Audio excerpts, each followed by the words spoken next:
Thanks for listening. The WDEV studio is sponsored by Sticks and Stuff and Swanton Lumber, Vermont's largest independent home center, powered by Marvin Doors and Windows. Go to sticksandstuff.com for store locations and hours. The Brady Farkas Show is produced and funded by WDEV and the Radio Vermont Group. We welcome listener feedback. Email your comments to wdev@radiovermont.com. The energy. So the barber trims my beard all nice, like an artist. Now, I didn't tell him to do that. I wanted the beard gone. So then I went home and shaved it off completely after I was done. I felt horrible. The passion. Rafael Devers is the biggest contract in franchise history. He needs to be a leader for this Red Sox team. The opinions on all your favorite teams. Are the Patriots close to playoff contention? Yes. Are they close to Super Bowl contention? Hell no. This is the Brady Farkas Show on WDEV AM, FM, and WDEVradio.com.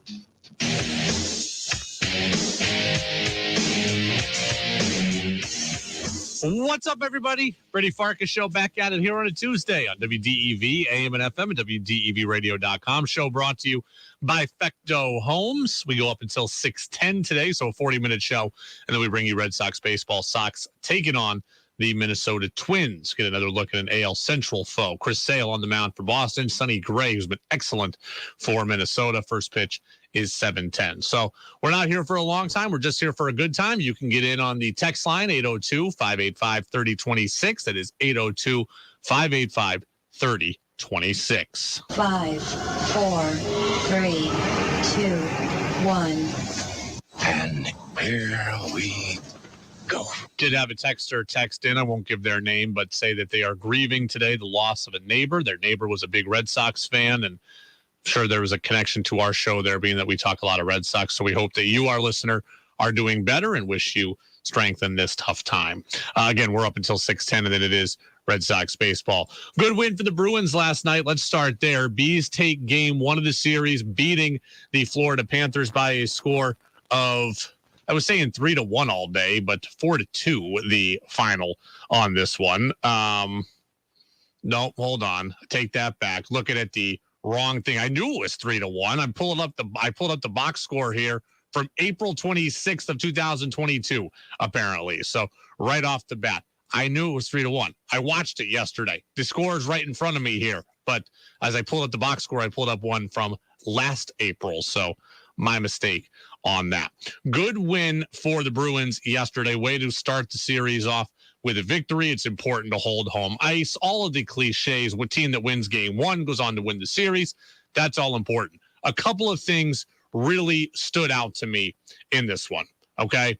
Stood out to me. One, the Bruins were able to win without Patrice Bergeron. Okay. I thought Pavel Zacha played an excellent hockey game. He was all over the ice.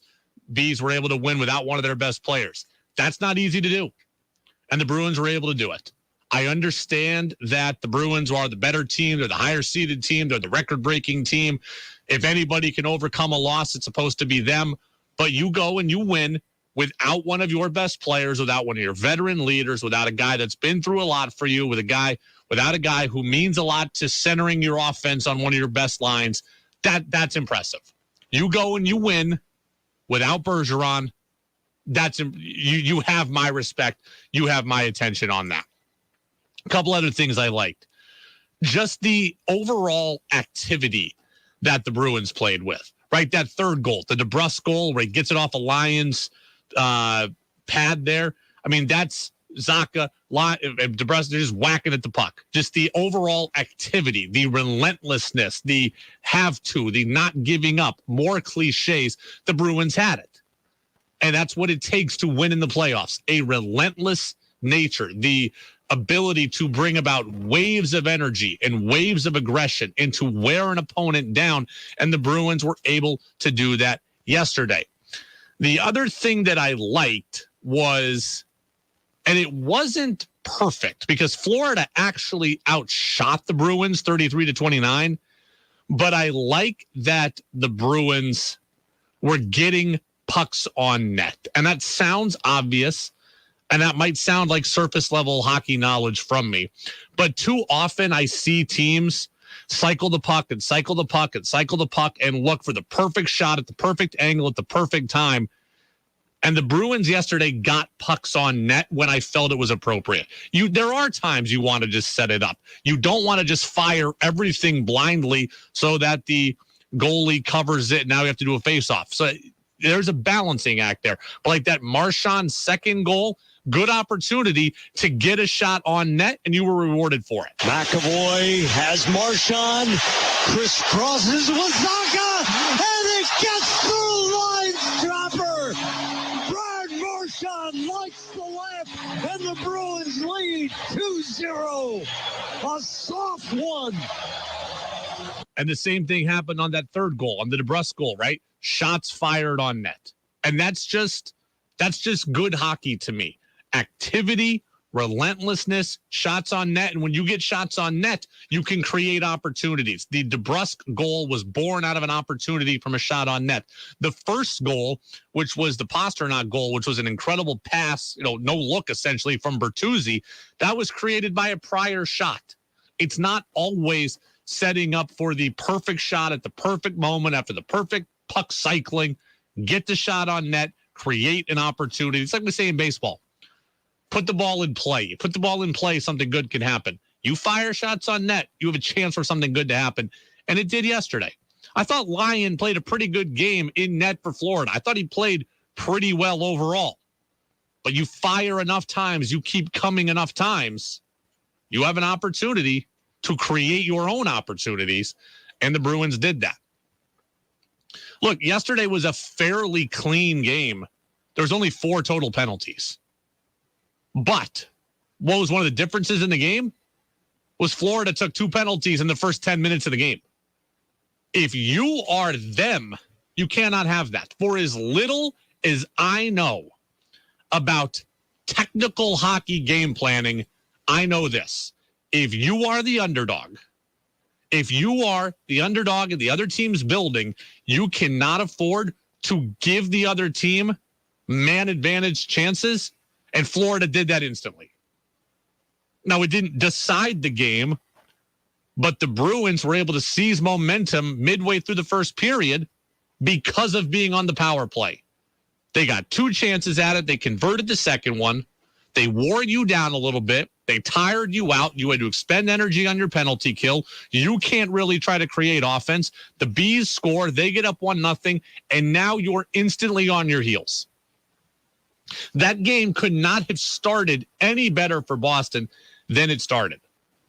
If you are like, it's kind of like the NCAA tournament. I know these are pros, and we're not talking about 16-seeded Fairleigh Dickinson against top-seeded Purdue here, but it's the same script. If you're trying to pull an upset, the longer you can stay in the game and show the higher-seeded team that you're for real, the more nervous they can get, the more clammy they can get, the more tight they can get. And that didn't happen yesterday because Florida gave the Bruins a chance right away. It was textbook what not to do if you are the Panthers, and textbook how to capitalize if you're the Bruins. And it was really that simple as far as I'm concerned. Bruins took appropriate shots on net. Bruins didn't stop going to the net. Bruins got contributions from up and down the lineup. Again, without Bergeron, that's a big loss. And you get Zacha to step up, and he is playing excellent. And I was listening earlier today to somebody talk about how good he is. It was Bertuzzi they were talking about. You got contributions for him, though, as well. Bertuzzi's the second star of that game with 2 assists. So Marchand scores a goal. Pasternak scores a goal. Your stars play like stars. You get contributions from your role players. You get guys filling in for Bergeron. You get good goaltending. Allmark plays. He's healthy. 31 saves. He gets the first star. You don't create many penalty opportunities for them. You capitalize on the one they give you early. And that's the game. When you're as good as the Bruins are, if you're just fundamentally sound, things have a really good chance of going your way. That's what happened yesterday. You don't commit a lot of penalties. You capitalize on what they give you. You score early. You get them on their heels. And that's the script. And the Bees rode that to a 3-1 win. And what I like about this, what I liked about yesterday was twofold. I love when stars play like stars. You hear me say that all the time. I love when you get star efforts. So I love that Pasternak scored. I love that Marchand scored. But I love that we're talking about other guys as well. Every year, when I turn into hockey mode in the playoffs, I felt like the Bruins, we were talking about a one-line dominant team. We were talking about just three guys. Bergeron, Pasternak, Marchand, and then people complaining about Tuukka. That's kind of what I felt the playoff script has been. Now, we're talking about a goalie that people are universally behind in Ullmark.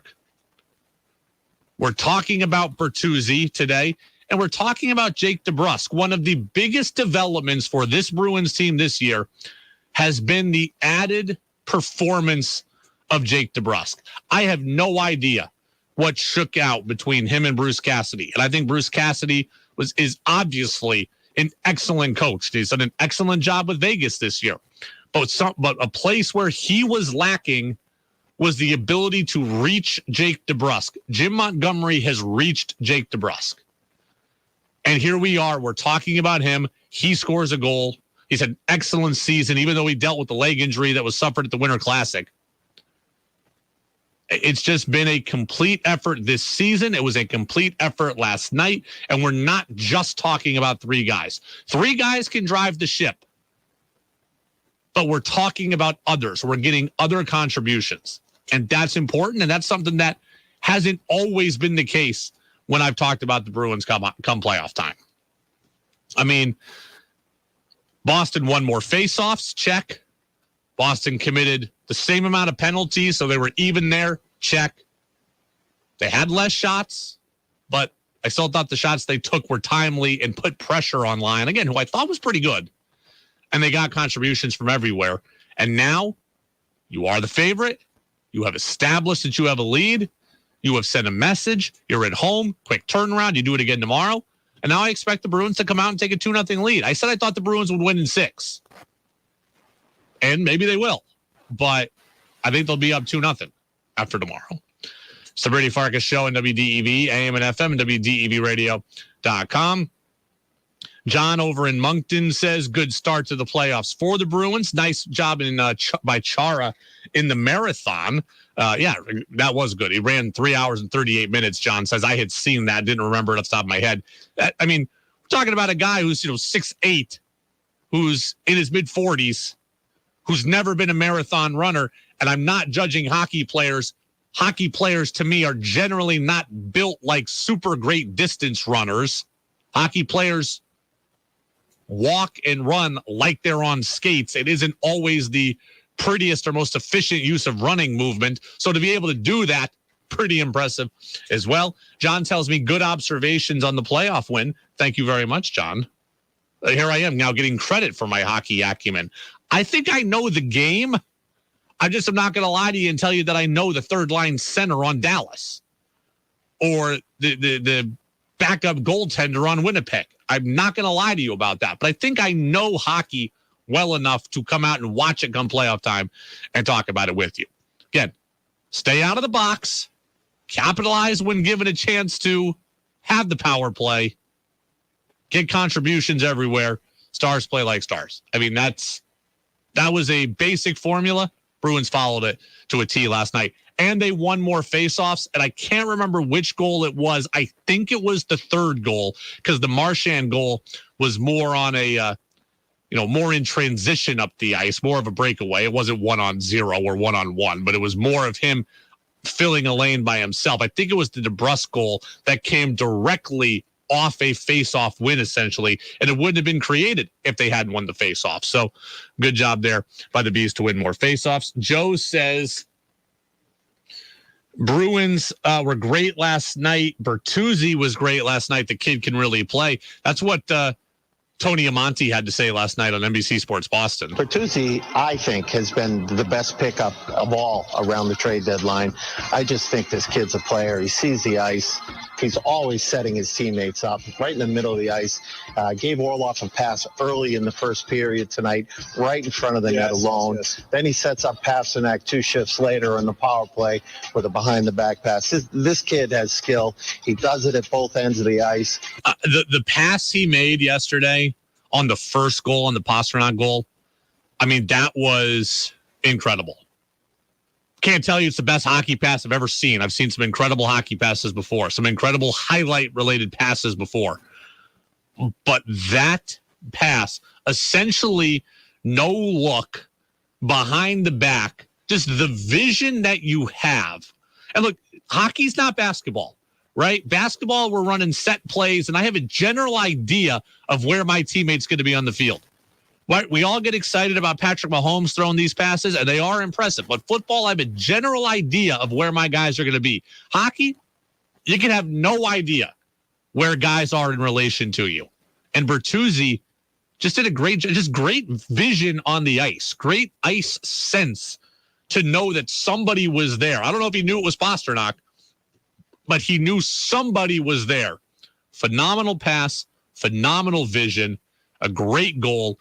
They got the Bruins out to a good start. It is the Brady Farkas Show, brought to you by Fecto Homes on WDEV, AM and FM, and WDEVradio.com. We'll turn from the B's to the C's. Celtics taking on the Hawks tonight in Game 2.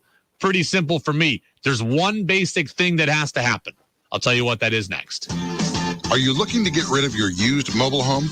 Here at Fecto Homes, we don't just sell new mobile homes, we also buy used. If you have a used mobile home that you are looking to sell, we can either accept it as trade and apply the value to a new home with us or purchase it outright. We offer fair prices and quick removal of your mobile home. So reach out to us for a quote today. Fecto Homes, 350 River Street, Montpelier, or visit us at fectohomes.com for more information. Make your home your retreat. Fill your favorite spaces with fresh air, warm sunlight, and calming connections with the outdoors. Marvin Windows and Doors are designed to promote happier, healthier spaces in your home. At RK Miles, we will walk you through how the beauty, thoughtful design features, and unparalleled performance of Marvin products can help you feel better in your home. Visit us at rkmiles.discovermarvin.com. The Radio Vermont Group has an exciting opportunity for an outgoing, motivated individual to join our team as a radio and digital account executive. If you like connecting with clients to assess and meet their advertising needs and generating and growing business relationships, this is the job for you. Media sales experience is preferred, but not necessary, if you are positively motivated, enthusiastic, and eager to learn. The Radio Vermont Group is a family-owned and operated radio station group with a 91-year history of serving our local communities. This position includes a competitive base salary with bonuses and opportunity for growth, paid vacation, sick and personal days, plus health care and 401k offered. Radio and digital advertising are changing rapidly. This is your time, and the Radio Vermont Group is the place. Send your resume and cover letter to scormier at radiovermont.com. The Radio Vermont Group is an equal opportunity employer. All applicants will be considered for employment without attention to race, color, religion, sex, sexual orientation, or gender identity. More details at wdevradio.com. Get a super start on your garden with supplies from family-owned Guy's Farm and Yard stores. Coast of Maine and Fox Farm garden soils are in. New products are starting to show up. Seeds, seed starters, and peat pots. Find all the lime, fertilizers, and garden tools, too. Raise your own meat birds and layers and enjoy homegrown meat and eggs. Order today at Guy's Farm and Yard, Portland Street, Morrisville, Berry Street, Montpelier, Taft Corners, Williston, and Fairfax Road in St. Albans. That's guysfarmandYard.com. The WDEV studio is sponsored by Sticks and Stuff and Swanton Lumber, Vermont's largest independent home center, powered by Marvin Doors and Windows. Go to sticksandstuff.com for store locations and hours. Want Brady to hear your opinion on the sports stories of the day? Text in at 802-585-3026.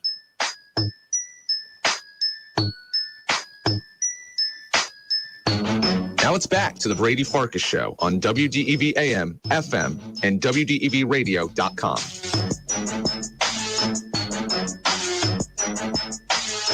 Welcome back in, Brady Farkas Show right here on WDEV, AM and FM, WDEVradio.com. Moving from the Bruins to the Celtics. Celtics will take on the Hawks tonight at 7 o'clock. That game is going to be on NBA TV, by the way. I have a streaming service. I have NBA TV. I don't think everybody does, so I hope that all of you are able to watch it. But yeah, on NBA TV tonight at 7 o'clock. Oh, it'll be on NBC Sports Boston as well, so a lot of you do get that, so that's good to know. Again, a lot of us will be able to watch it, myself included, but that game will start at 7, about an hour and 10 minutes from now. For me, there's really only one key to this game, and it is the start of the game. That's it. It's the first 6 minutes, the first half of the first quarter. That is the most important part of the game to me. Because let's just lay out the facts.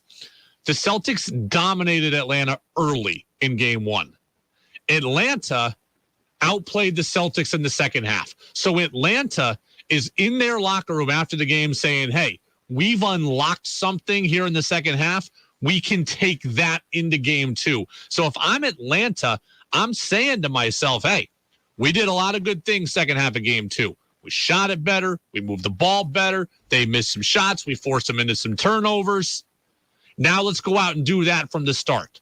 The Celtics need to come out and squash that way of thinking. To me, it is that simple.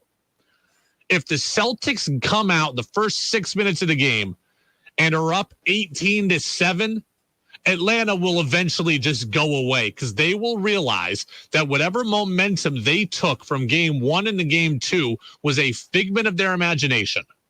And they will realize that they do not belong on the floor with this team in Boston, and they will wilt. That is the mentality. The 7 seed will go to sleep if early on the Celtics respond to their punches and just beat them back down. But on the contrary, if the first 7-8 minutes of the game, Atlanta comes out and they're up 18-8, and they're 3 for 4 from 3, and Trae Young is getting going a little bit, and they're hitting the offensive glass, and they're controlling things the first 7-8 minutes of the game, they will think, okay, we truly did unlock something, and we are in this. First 7-8 minutes of the game, first 6 minutes of the game, first half of the first quarter, that is where the message will get sent.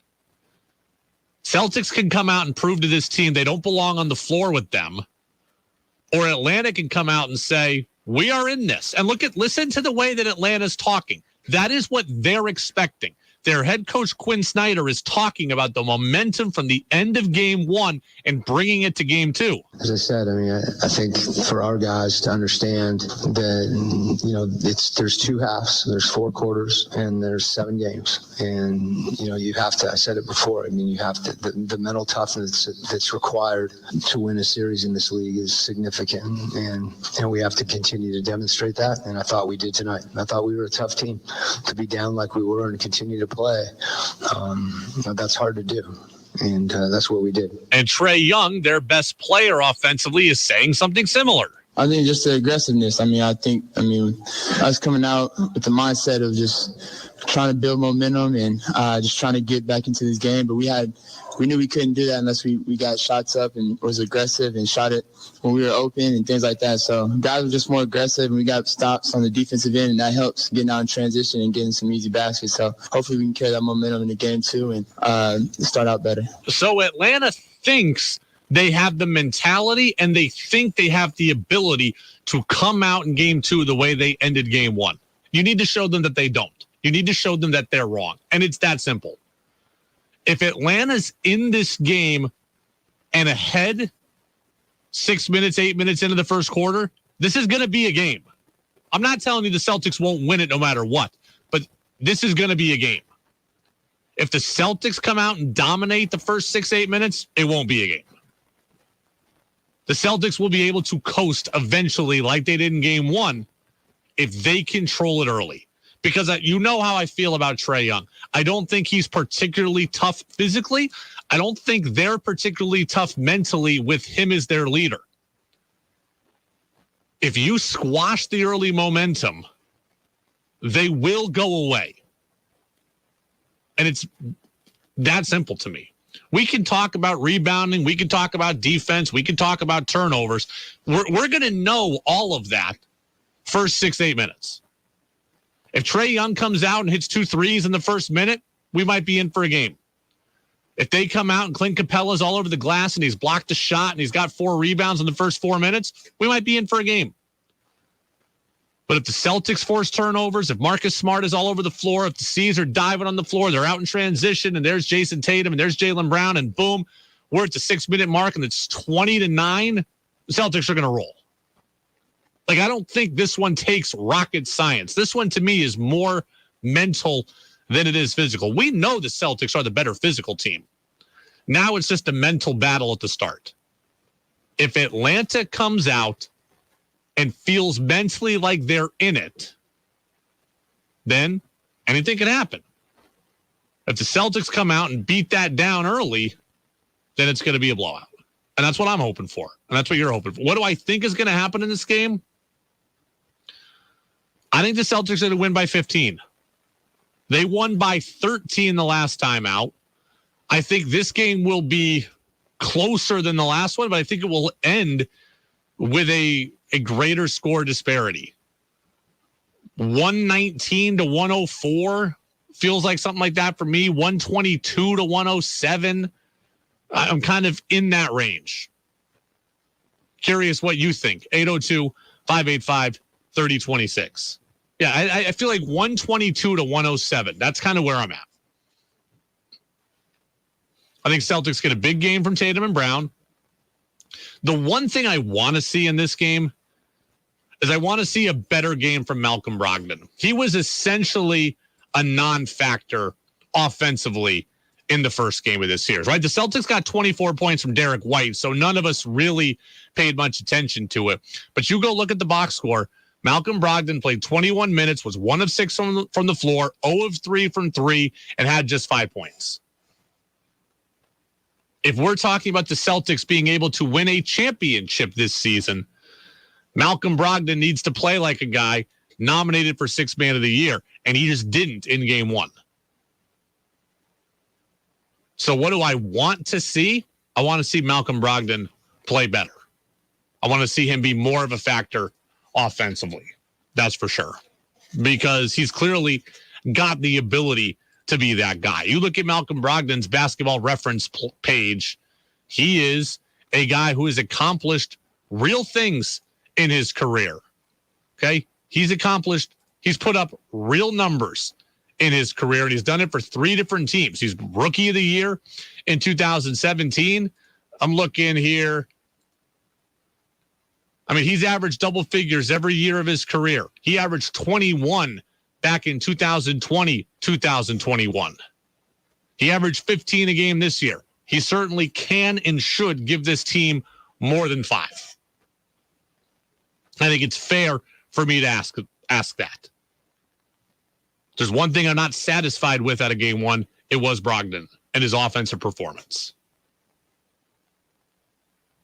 I would take 13 from Derek White and 13 from Brogdon. I would take it split up. Like, Brogdon and White got 29 combined. I'd take 16 from Malcolm and 13 from Derek White. I can't trust Derek White to get 24 every game and carry it. I just can't. Those two guys getting 15 and 14, that's something I'm more comfortable with. That's something I'm more comfortable with. It is the Brady Farkas Show, brought to you by Fecto Homes on WDEV, AM and FM, and WDEVradio.com. All right, we will step aside. We will get the national news update from CBS News, and then Red Sox baseball. Sox taking on the Twins.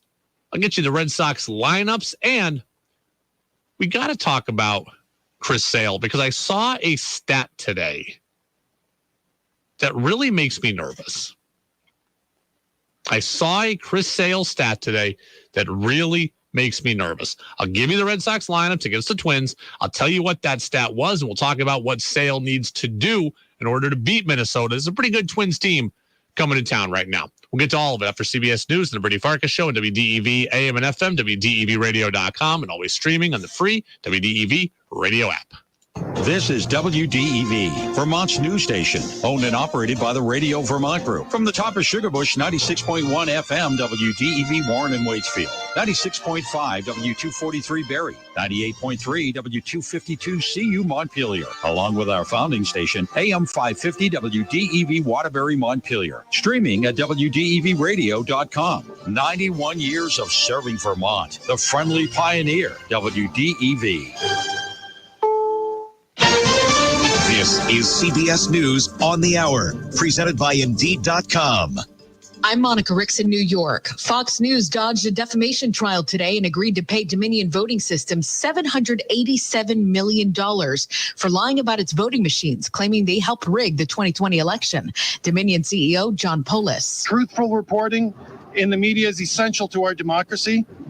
Dominion, our employees, our people, our partners are grateful to the court for allowing us the process for the truth to come out. CBS's Scott McFarland has more reaction from both sides. The Dominion lawyers say truth matters, truth does not know red and blue, and that lies have consequences. Fox saying, after the case settled, settlement reflects Fox News' continued commitment to the highest journalistic standards. A scary garage collapse has killed at least one person in New York City. The call came in just after 4 p.m. 37 Ann Street between William and Nassau for a parking garage collapse. The collapsing of a parking garage near Wall Street in Lower Manhattan. At least one person's been killed, 5 others hurt. Bystander video showed cars hanging from a buckled upper deck of a 3-story building. FDNY officials say the building was so badly damaged that firefighters had to escape mid-search. At CBS's Matt Piper reporting. Also in New York today, police arrested a group that targeted gay men at nightclubs by drugging and robbing them. Manhattan DA Alvin Bragg. Nobody should have to worry about their safety and well-being when enjoying Manhattan's vibrant nightlife. And this investigation sends a clear message that we have no tolerance for this type of dangerous and deadly conduct. At least 2 of their victims died. Southwest National Ground Stop today has delayed thousands of flights for folks across the country. This is the second time we've had to go through this in 5 months. It's super frustrating. The airline has been having tech issues. Protesters hit the streets of Kansas City today demanding justice for 16-year-old Ralph Yarl. He's at home recovering now after getting shot in the head by a homeowner for ringing the wrong doorbell. Yarl's mom, Cleo Nagby. Mostly he just sits there and stares, and the buckets of tears just rolls down his eyes. You can see that he's just replaying the situation over and over again, and that just doesn't stop my tears either. The shooter's facing assault charges. Oklahoma's governor wants 4 McCurtain County officials to resign after they were caught making racist comments about black people and killing journalists. This woman lives there. We want their resignation. They need to fire everybody in that courthouse and just start over. This is CBS. Hire with minimal effort and maximum success with Indeed. Their powerful hiring platform makes it easy to attract, interview, and hire candidates all in one place. Visit Indeed.com/credit.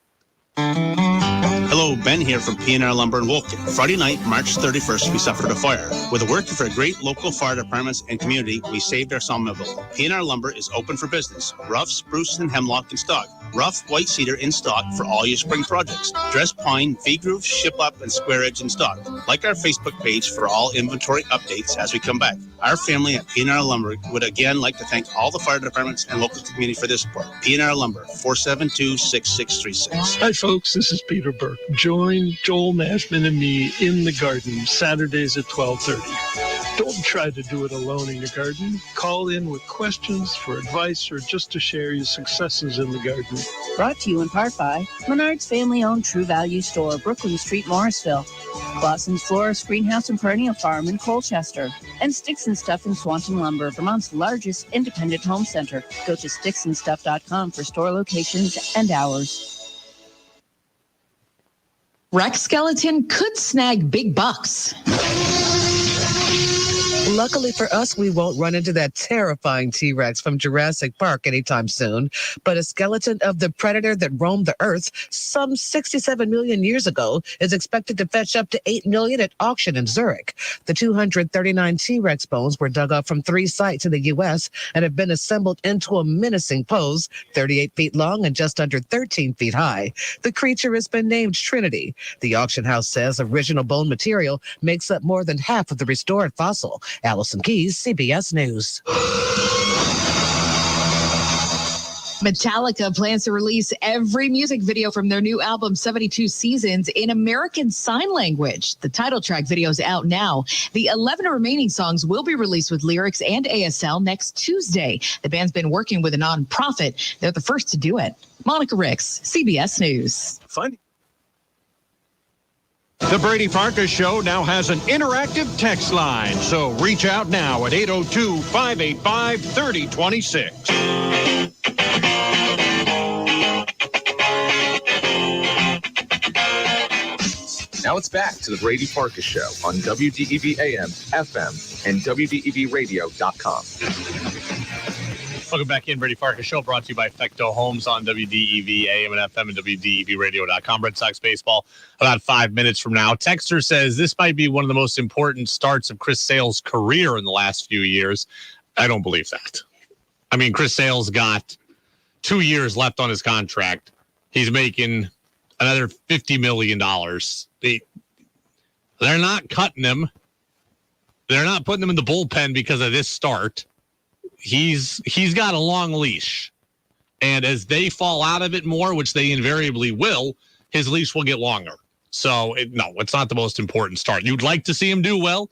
He'd like to do well, but they're not getting rid of him. So, here's a stat, though, that really did alarm me about how bad his command has been. Chris Sale's walk rate is 106th among qualified pitchers. He's also in the bottom 10% of pitches thrown basically right down the middle of the plate. So that's a bad combination there. On one hand, you're out of the zone a lot. And on the other hand, you're in the middle of the plate a lot. That's a terrible combination. You're going to walk a guy, and then you're going to throw to the next guy down the middle, and he's going to hit you for a double or a 2-run homer. And Sale's been giving up a ton of home runs. That is a bad combination. And when I saw that, I was like, you almost can't get much worse than that. The smartest thing a coach ever told me growing up was, Brady, you can give up walks or you can give up hits. You cannot give up both. And Chris Sale right now is giving up both. He's given up free passes and meatballs. And that's what's led to an 11.25 ERA. Remember that start in Detroit where he walked he threw 8 consecutive balls? Can't have it.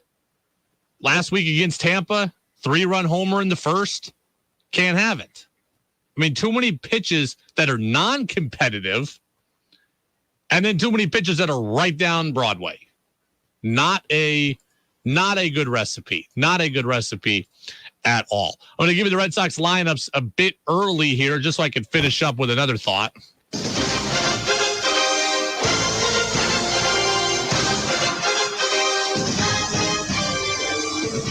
The Twins are 10-6. They're leading the AL Central right now. The Sox are last in the division. They're at 8-9. As for the Red Sox lineup, Alex Verdugo is in right. Rafael Devers is back in the 2 spot today, playing third. Justin Turner's in the 3-hole, the DH. Masataka Yoshida down to 186. He's in the 4-hole. Kike Hernandez is at second, hitting 175. Tristan Casas is at first, hitting 146. Connor Wong is the catcher. Jarren Duran is in center, and Yu Chang is at shortstop. From spots 4 through 9, there's one guy hitting above 186, and that's Duran, who's 1 for 3. Ugly bottom of the order here for the Red Sox. Christian Arroyo not likely to play in this series because of a hamstring issue. James Paxton going to pitch his next start out, or his next appearance in the minor leagues as being part of an opener. A chance for him to kind of be the long guy in a scenario. So we've talked about 6-man rotation. We've talked about how Pax will be used. Maybe using him as an opener or with an opener. For the Twins, they've got the leadoff man as the first baseman, Donovan Solano. Then it's Carlos Correa at short, Byron Buxton to DH. Jose Miranda's at third, Kyle Garlick's in left.